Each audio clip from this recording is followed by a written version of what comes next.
Hi everyone. This video is about passing variables in an AnyQuest agent. And so if you remember my previous video, we were basically giving instructions to pass the company name, prospect, and title of an executive in the start activity.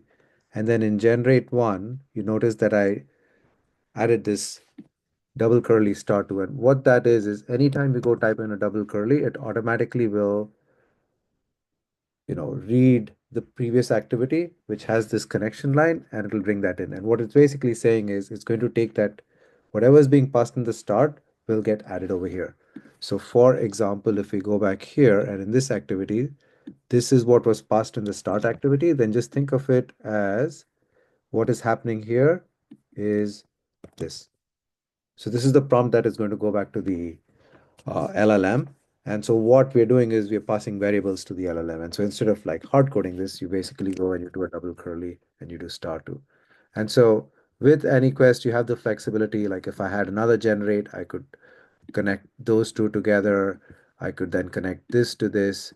And so you have the opportunity to really build very complicated flows with like parallel processing, serial processing. You can have activity A going to B going to C.